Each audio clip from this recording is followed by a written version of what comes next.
তিন দফা দাবিতে রায়গঞ্জের মহকুমা শাসকের দ্বারস্থ হলেন গুলন্ধার জমি বাঁচাও কমিটি। মঙ্গলবার এই কমিটির সদস্যরা একত্রিত হয়ে মহকুমা শাসকের কাছে ডেপুটেশন পেশ করেন। কমিটির সম্পাদক তপন কুমার দাস জানিয়েছেন, তাদের পার্শ্ববর্তী গ্রাম বারোডাঙ্গির কিছু অসাধু মানুষ তাদের জমির ওপরে খুঁটি পুঁতে দখল করছে।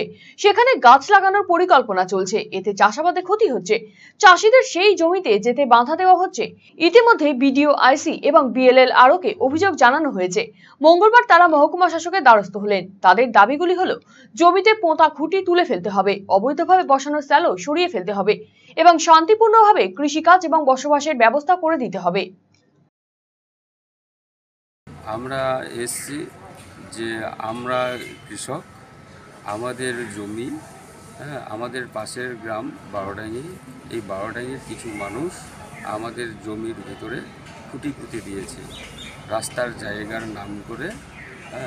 তারা সেই জায়গায় তারা কিছু গাছ লাগানোর পরিকল্পনা করছেন, এবং আমরা যে চাষাবাদ যে করি, এই চাষাবাদে আমাদের ক্ষতি হবে এবং আমাদের সমস্যাও সৃষ্টি হবে।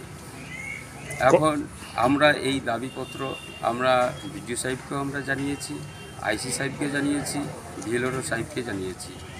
এবং এখন যে সমস্যা আবার দাঁড়িয়েছে সেটা হচ্ছে পাশের গ্রামের মানুষ, আমরা যে চাষাবাদের জন্য যে মাঠে যাই, আমাদের মাঠে যে ফসল আছে, যেমন পাট আমরা লাগিয়েছি, আমাদের একজন কৃষক পাট লাগিয়েছে, সেই পাট তুলে আনার জন্য তারা গাড়ি নিয়ে গিয়েছিল, তারা বাধা দিয়েছে, তারা পাট আনতে দেবেন না। এই বিষয়টাও আমরা এই এসডিও সাহেবকে আমরা জানাবো। কয় দফা দাবিতে আজকে ডেপুটেশন? 3 দফা দাবির ভিত্তিতে আজকে আমরা ডেপুটেশন এসেছি। 1 নম্বর দাবি হচ্ছে সমস্ত জায়গা থেকে পোঁতাকুটি তুলে ফেলতে হবে, অবৈধভাবে পোঁতা স্যালো সরাতে হবে। 3 নম্বর, গুলন্তর গ্রামের কৃষকরা শান্তিভাবে কৃষিকাজ এবং শান্তিভাবে বসবাস করতে পারে তার ব্যবস্থা করতে হবে। এই সমস্ত দাবি নিয়ে আজকে আমরা এসডিও সাহেবের কাছে আমরা এসেছি। জবর সেল ঘোষলা এবার এলো সেল, দারুণ সেল, বিগেস্ট সেল। টিভিতে ডিল, মোবাইলে ডিল, ফ্রিজেতে ডিল, সবেতে ডিল।